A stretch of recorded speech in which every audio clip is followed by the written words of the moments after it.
You know, I've been talking about earned media value for quite some time on this podcast. My friends at Eisenberg have just raised the bar on earned media benchmarks with their social index. Social Index now gives you globally earned media values across a growing list of 6 geographies for all your KPIs across the top 7 social platforms: Facebook, Instagram, LinkedIn, Snapchat, TikTok, Twitter, and YouTube. You can now visualize these values for deeper analysis, and they have a look back window over 2 years of historical comparisons. Social Index is updated daily. Don't get stuck with old data. Over 1,000 companies have used the Social Index to understand the ROI of their social campaigns. And if you work with a social agency, you should demand they incorporate earned media values into your reports. Get your earned media value for social content. Visit earnedmediavalues.com/Alan. Again, that's earnedmediavalues.com/ALAN. For all of us, it's about predicting where the consumer is going and getting half of it right. One of the things we want to do is create ads that don't suck. Embracing change creates great possibility. I'm Alan Hart, and this is Marketing Today.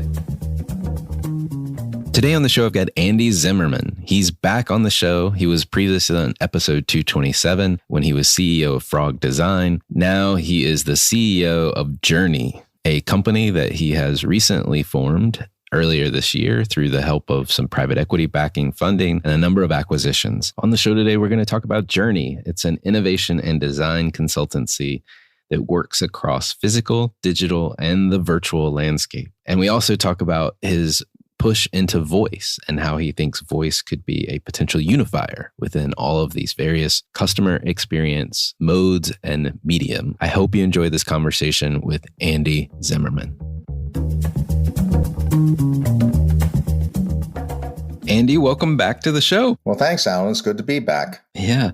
Well, one, it's always fun to have repeat guests because we get to go a little deeper in conversation. We get to find out what happened since the last time you were on. But most listeners are probably wondering, where's your fun fact or your interesting story? And I'm going to tell them to just go back and listen to episode 227, where we talked about your stint traveling with the circus. And I'll leave it there. So hopefully people will go back and listen to that. But I'd love to start off with your book, Journey, which is an Amazon bestseller in the metaphysical fiction genre. And I've been listening on Audible the last few weeks, and I'm hooked. It's so funny. And I don't know if you had specific people in mind as you were writing this story, but Steve, the boss, for some reason, maybe it's the narrator's voice, just reminds me of like Jack Welch or somebody. It's like, it's uncanny for some reason. But anyway, I hear this is just the first of a trilogy. And so is that true? Tell listeners a little bit more about this book. Sure. Well, Alan, thanks for mentioning it. And just to confuse the listeners, the name of the novel is Journey, and the name of the company we'll probably be talking about is also Journey. But the novel came out right at the beginning of COVID, and it's really inspired by true events. So it's not a memoir; it is fiction, but it does relate to some experiences that I had in my life, fictionalized. And it's about a high-tech executive in a company that sounds and looks a lot like Accenture, where I worked for 10 years, called Ascendant.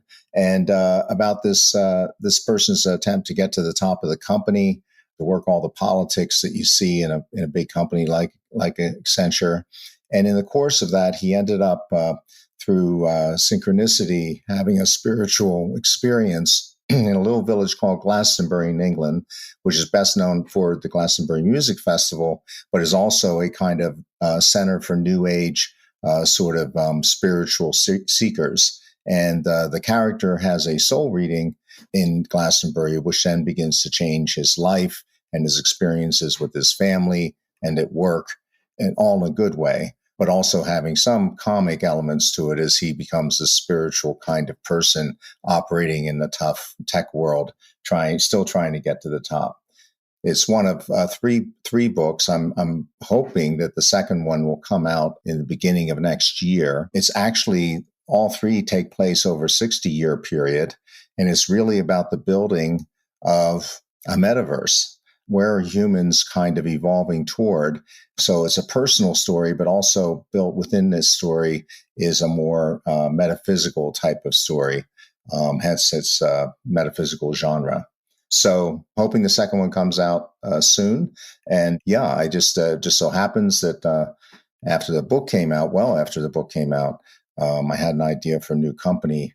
And actually, I didn't come up with a name, but someone suggested that Journey would be a great name for the company as well. That's awesome. We'll get to talk about Journey as well in a moment, the company Journey in a moment. So 60 years, over a course of 60 years, the trilogy takes place. What's the focus of the second book? Is it like the next 20-year period, or tell me a little bit more? I can't wait to yeah, and the second, you mentioned Jack Welch, and actually you'll see there's a character that appears in the second book that is very much modeled on Jack Welch, and actually General Electric for that matter. But what happens is the character Paul, through the spiritual awakening, actually becomes a much more effective business person and does get to the top of his company, and then partners with a couple characters, that one of which resembles Jack Welch, to kind of conspire to sort of own this new metaphysical digital space they're building. So by sort of controlling all the inputs and outputs, in effect, they control human destiny.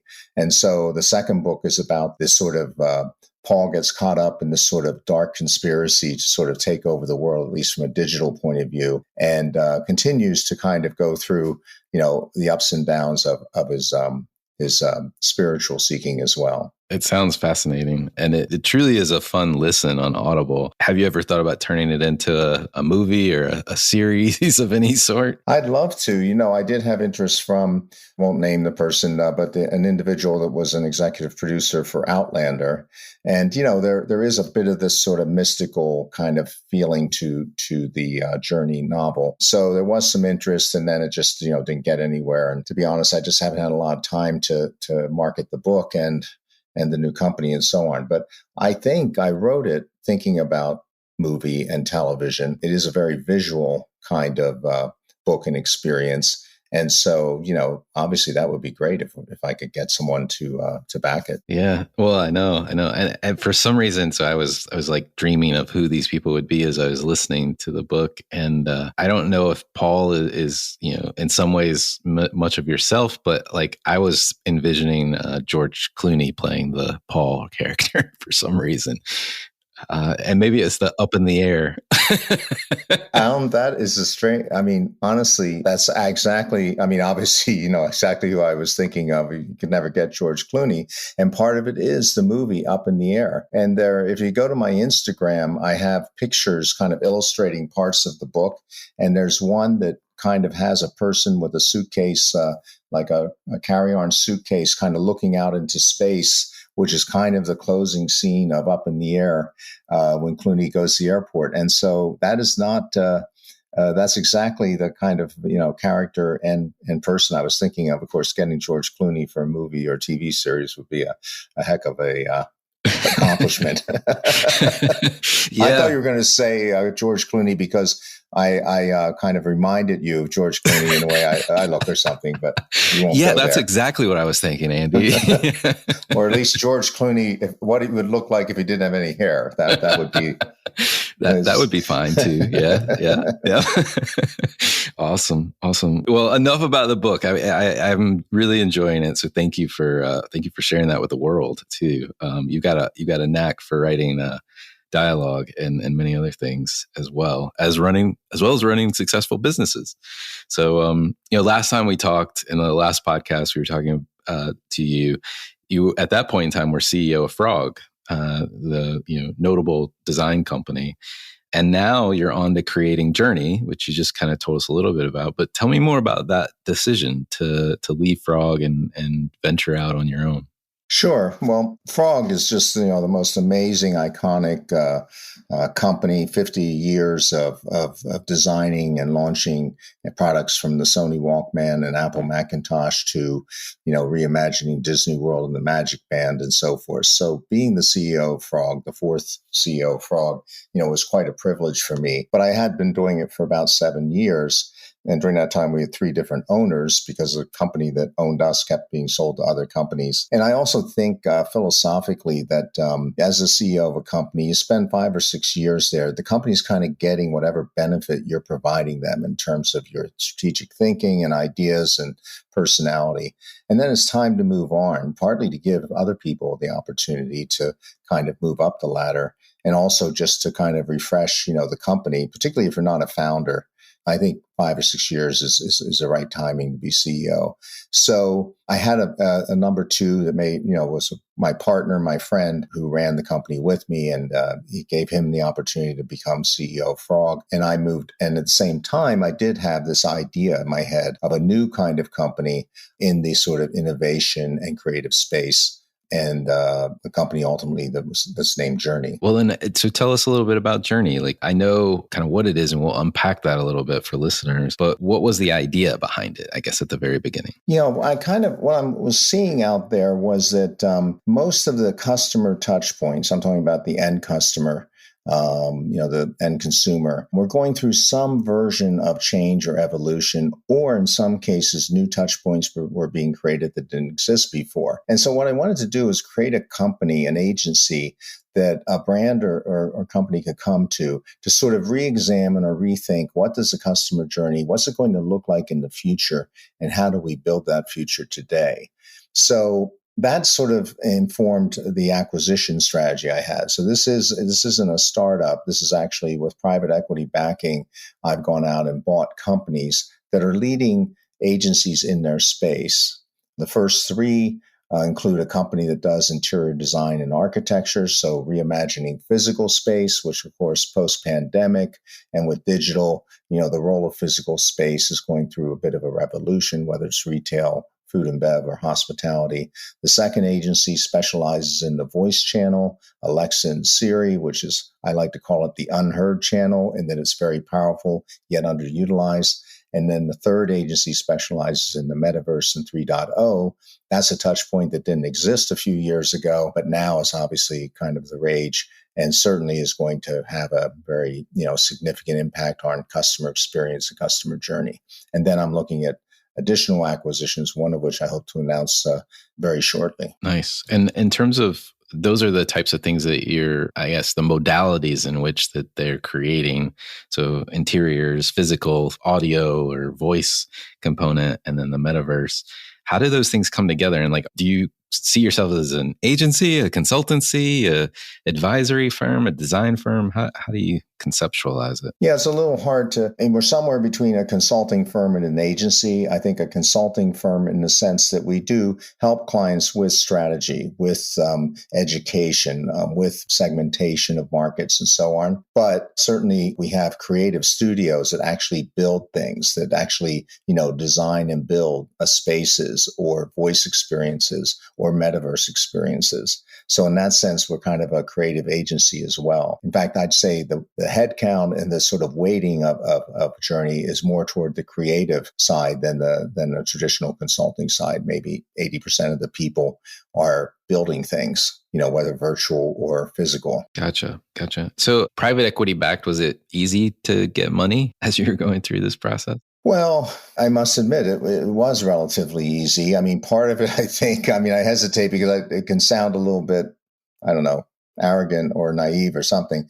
But I think part of it was, I do have a bit of a track record, obviously having run Frog. And before that, I was at Accenture for 10 years, where I was one of the co-founders of Accenture Interactive, now Accenture Song. And then before that, I was at Idea Lab during the .com period, where we started up a number of companies. So I did have a bit of a personal, reputation in the industry, and also associated with, what's the next new thing, whether it's .com or mobile or now Meta. So that helped. And then I think a number of private equity firms really loved the idea of this next generation agency, and they loved the companies that I had targeted as acquisitions. So to be honest with you, I did have a number of private equity firms willing to back me. The company we chose, the other co-founders and myself, is a company called Growth Catalyst Partners they specialize in the sort of creative agency, creative services, marketing space. And so that was, I mean, one of the things, other than just that we liked them personally, was the fact that they did specialize in the sector that we're in. But I mean, there's just a lot of, from the private equity side, there's just a lot of money, a lot of dry powder out there right now. So I'm not saying that, just anybody can raise any amount of money, but didn't find that to be a particularly big problem. And I feel particularly fortunate that the number of companies that I've approached, both the 3 that have joined us and one hopefully in the next couple of weeks, they are very excited about the Journey vision. So that's in some ways, I mean, raising the money is relatively easy.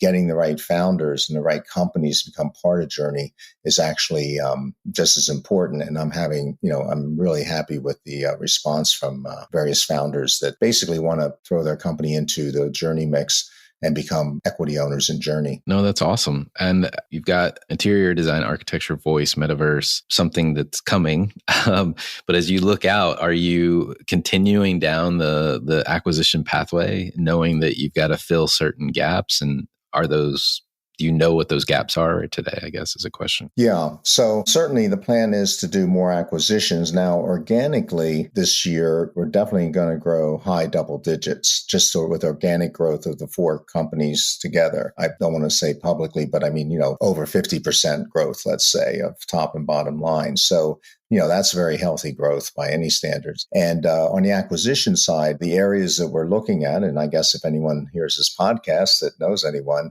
we're interested in the immersive design experience. So that's more the digital and video kind of skills that obviously can be relevant for both exhibitions and pop-ups as well as metaverse type of world building.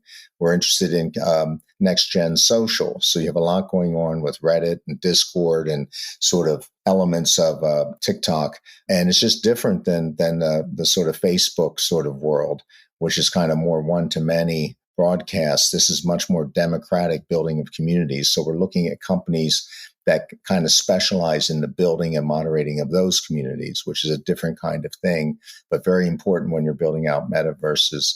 We're looking at some gaming studios that have particular skills and platforms that we're interested in, potentially something around public relations, because once again, in the Meta 3.0 world, even things like public relations is handled a little bit differently. It's a different kind of vibe to it. So if you think about it that way, you have a set of services that combined just other people don't have. And we're not trying to make TV ads and sell media. We're not even trying to do digital, to be honest with you. We're sort of looking at the next generation of the customer journey. And, clients, I mean, we have some amazing brands working with us already, and they seem to like what we can offer and how we can support them. I love it. On that note, could you share maybe a couple of examples of the types of projects you guys are working on? Sure. And just taking them in the previous order I had on the physical side, and we can't talk about, a number of them are a little more sensitive, but this company that is iCrave, the company that has become part of Journey. And probably, the most famous thing they did, it was almost 20 years ago now, but was a JetBlue terminal in JFK, which was, if you've been there, the first terminal that actually incorporated iPads into the customer journey experience for ordering of food and so forth. Now that today seems like, well, what's the big deal? That's every airport, but this actually was implemented 20 years ago and, revolutionized the airport experience. More recently, worked with a developer who's building a very large 20,000 population movie theater experience sphere in Las Vegas, designing the internal experience of that. And maybe, another example would be a nightclub in Singapore, which is the largest nightclub in the world, 3 stories high, which feels and looks like a metaverse experience, but it's actually a real nightclub. So that's, and then on the voice side, we just won a Webby award for conversational voice experience with the work we did with HBO Max, which was a discovery app. Not to confuse it with the Discovery, but a Discovery app so people can find out more about what's new on HBO Max that they can watch. So that's, we've done a lot of work with Warner Music, with the Wall Street Journal, and so on. And then in the metaverse, Some of the ones we can talk about are people like Ralph Lauren, who, we help them strategically in the implementation of their first Roblox experience. We're working with one of the largest retailers in the world, where we'll be coming out with some really innovative metaverse experiences this fall. So it's hard in the metaverse side. It's probably where we have the most heaviest non-disclosure, because there's so many things we're working on that are kind of hush-hush. So those are sort of examples. And then in some cases, we're taking, like for one media company, where we started out being their voice agency of record. Now we're doing a metaverse for them. Or in another case where we have a metaverse experience, we're introducing voice. We see voice as kind of, and I'll stop, but we see voice as this sort of universal interface that actually exists both in physical space, in homes, and in other physical venues, in mobile space like cars. But also, we think in some respects it could be a very useful interface in the meta world as well. And it may be sort of the one interface that you can use almost universally. So we think it's funny that a 100,000-year-old interface like voice is just as relevant today as it was 100,000 years ago. Well, you don't need anything else to make it go, right? Like if you're the operator, so to speak, quote unquote. Well, I like to say there's a lot of beautiful things about voice. It's certainly very mobile, and you don't have to be stuck in front of a screen or whatever. It's also very demographically democratic. So it's very interesting. Usage of voice is actually higher in 65 and above than it is in the teen years, which is a very unusual example of a new technology that's been adopted more rapidly by older demographics. And I think it's for obvious reasons, because the interface is so easy. The other thing is, I find what people find surprising is, and why I call it the unheard channel. Obviously metaverse is very hot. It's the highest growth area for us for sure. But yes, last year, maybe there was about 2 billion in commerce in metaverse. Now I'm putting gaming aside, of course, traditional gaming. Voice did about 40 billion in voice commerce last year. So people don't realize it's actually becoming an important part of a customer experience. And I think we're just beginning. I think it's similar to when we got the web. Everyone needed a website. Then the mobile phone came. Everyone needed a smartphone app. I think everyone's going to need a voice app, every brand, and very few of them have one today. So we think it's kind of an untapped area for marketing and for brands to exist. And you do want to have a presence there, because it's sort of like the two most important avatars in the world are not in the metaverse. They're Alexa and Siri. And they answer questions about your brand every day. So either you're going to have some influence over that or you're not. Alexa is very powerful. 1 million people proposed to Alexa last year. So just think what you might be able to sell through her. So anyway, I kind of like to have fun with voice, because I think it tends to be get less press and coverage than some of the other stuff. Yeah, no, it's true. But the facts don't lie, right? Almost 20 times the size in commerce between that and the metaverse, using the numbers you just threw out. That's crazy. I didn't know it was that big. Well, it feels like you go from Frog to Journey. You're now at the intersection of what's hot, really, in next generation, like customer experiences and just experiences overall. How do obviously you see voice as something that might unify all of these components, but do you see a future, like how all these modalities, virtual and physical, evolve over time? Or is it too early to say something like that at this point? I think, Alan, that is the $1 trillion question, right? The truth is, I don't have any better answer than anyone else. I do think that there's a couple things you can kind of rely on. One is that the technology related to metaverse and the convergence of gaming in the metaverse means that you're just over time going to have more and more high fidelity, more immersive, engaging experiences. I think that's kind of a given. And I think that if you have those experiences and people spending a lot of time, there's obviously ways from a business model point of view to monetize that. But I kind of use the analogy of .com because I was there right in the middle of it at Idea Lab. And there's a lot of things that weren't necessarily obvious at the time. I mean, at Idea Lab, we launched about 12 different commerce sites, everything from furniture to jewelry to books and records and so forth, because we thought each of these categories deserved its own website. And that's how people would buy. Of course, at the same time, Amazon was being built. And who would have guessed that you start selling books and then you sell records, and before you know it, you're selling, I don't know, toilet paper, right? So it's really when you're in the middle of the frothiness and the craziness of these sort of revolutionary cycles, it's hard to see what is going to survive. Another analogy I use is, and this shows my age, but back then at Idea Lab, we got very excited by Am I Hot or Not, which was a stupid little app that you put up people's pictures and then other people can vote 1 to 10 on whether or not they're hot. Okay. Now that seems silly, but it got a lot of viewers. Now that provided the inspiration to Mark Zuckerberg up at Harvard to do a version of that, which ultimately became Facebook. So I don't know if something like that AI program that you can put a phrase in and it shows you pictures of things, that reminds me of Am I Hot or Not? And that may be in the germ of that idea might be the next big thing in metaverse, for example. So I just believe that it's going to be, I do agree with the analysts that say it's going to be multi-trillion-dollar market in 10 years. One analyst recently said a third of the traditional agency business, WPPs and so forth, a third of that will be metaverse and 3.0 related in 5 years. That might be a little quick, but I think it's going to be big. And some use cases like media and entertainment, concerts and so forth are starting to already show returns and huge audiences. I just think it's early days. It's like the Wild Wild West. It's pretty exciting for sure. And I don't know if this is the technology you're referencing, but I've run across this a few times when I'm talking to folks about evolution of technology. This technology, GPT-3, the AI-driven technology is the best way I can describe it. But it does everything from, it can write, the most famous example I've seen is an avatar of Steve Jobs, a GPT-3 Steve Jobs answering questions about himself and making up answers to new questions that have never been asked before, which seem enlightening, very similar to what Steve Jobs might have said.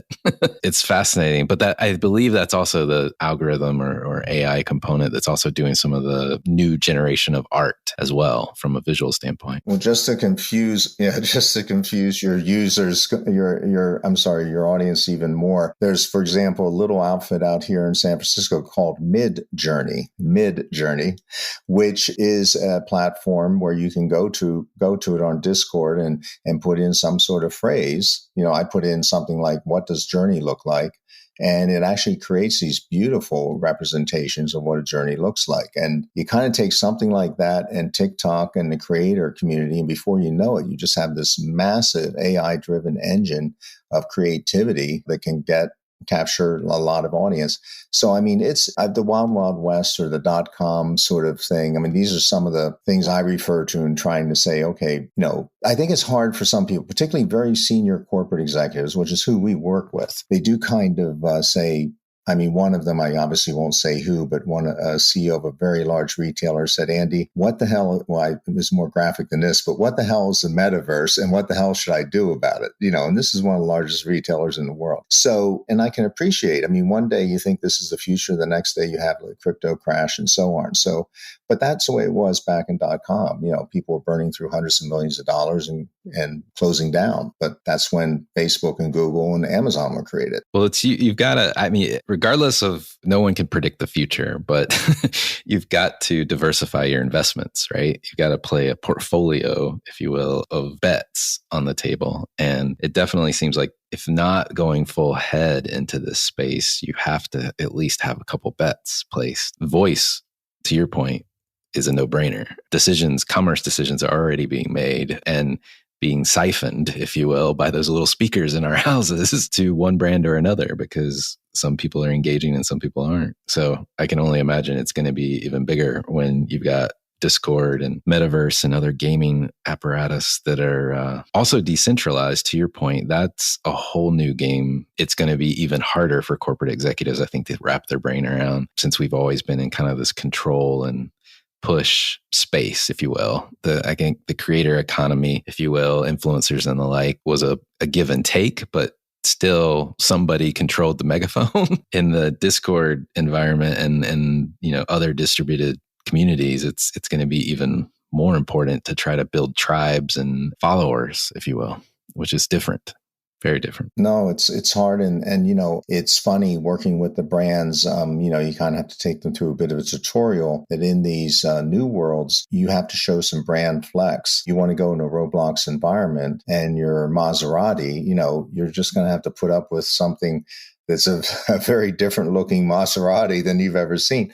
And, it's funny. And then even in terms of communication and community, it's almost like communism or something, right? I mean, like old fashioned communism, not, but just basically the idea is the people control things. And so you as a brand have to, accept that and be willing to be part of it.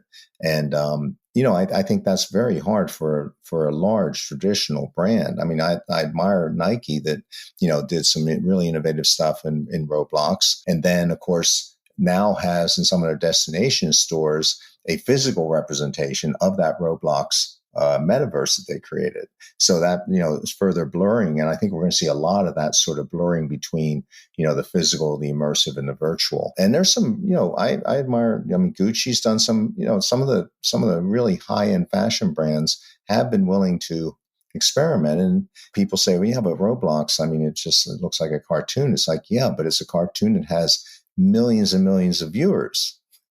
Order of magnitude more than a Meta Horizons world, and growing. We're probably adding more viewers a month than Meta adds in a year. So you got to go where the audience is. Yeah, no, absolutely. Absolutely. We've had a couple of folks on the show, and oddly, the examples I'm thinking of are coming from like these crossovers between music industry and brands. So like an example, this isn't exactly a music to crossover, but the examples came through a person from Sony Music who has done a lot of work with big name artists, but she was looking at fashion brands like, I think it's Balenciaga, and some of the work that they're doing and kind of pushing themselves into these like really edge territories, but they're getting good results. And to your point about bringing those virtual environments like Roblox into the Nike physical store. I mean, my daughter who's 14 and plays, has historically played Roblox for many years, would love to go take a selfie in front of that stuff, and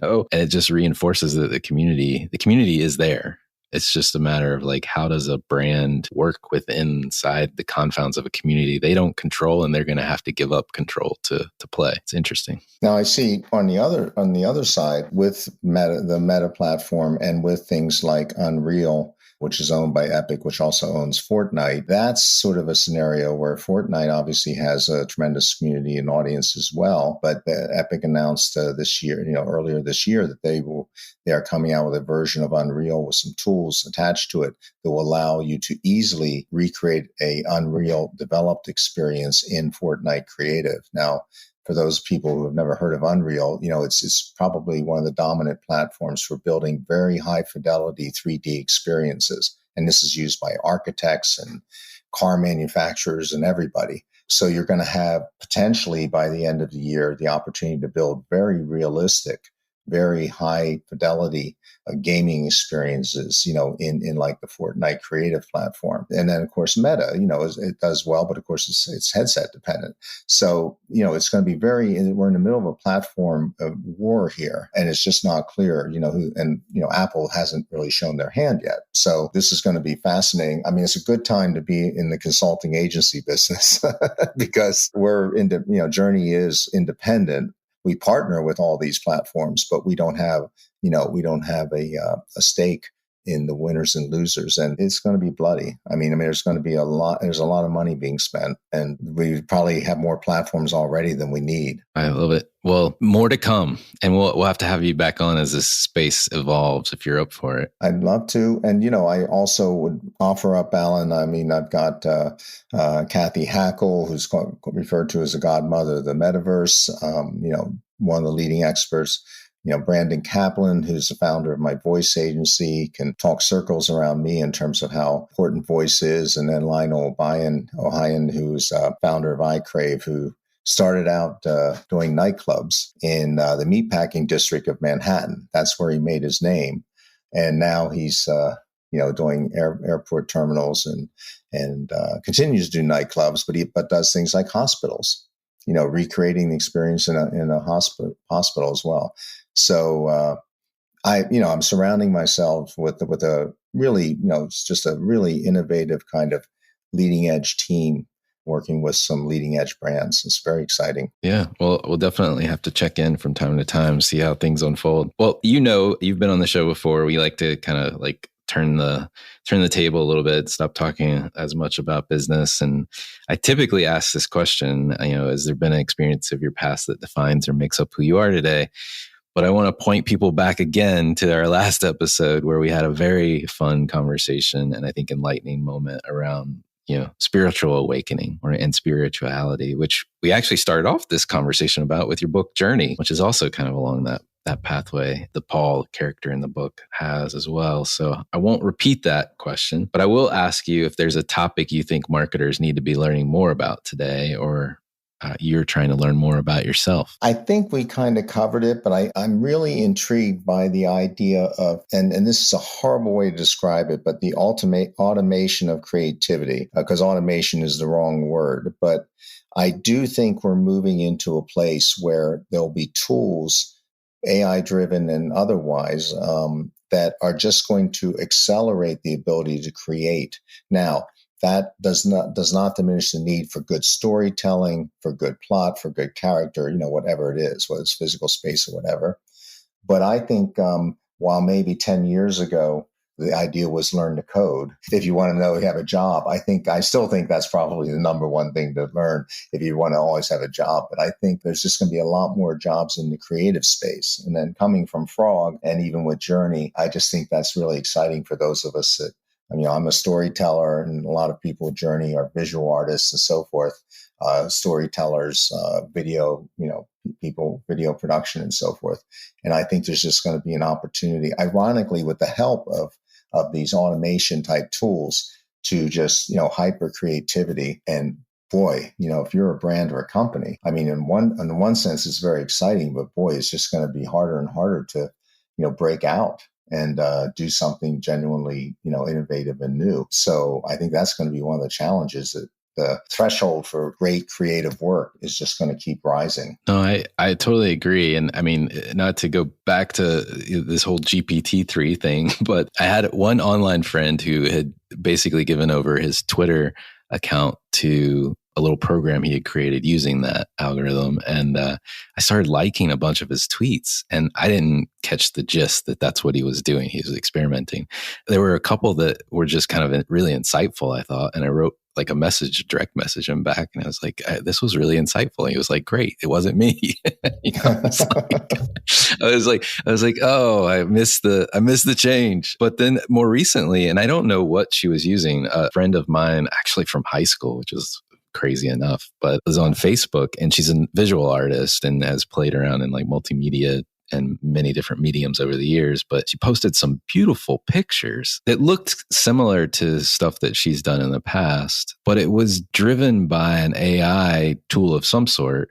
She was just directing. So, no hand she never laid a hand on it in the traditional sense. And I was like, this is crazy. But it's a whole, it's hard to conceptualize how you would create as an artist in partnership with a machine, if that makes sense. But it's happening. Yeah. I think the other, just one other thought, Alan, now that I'm thinking about it, is I think what is purposeful is going to evolve because of this idea of community and identity. Brands, companies, it's a harder navigation than you have today. That just you brought up a couple, ideas. Oh, I didn't know I was talking to a computer. You basically, in some of these worlds, you have no idea who you're talking to. And yes, like any technology, there's equally opportunity for abuse as well as opportunities for good things to happen.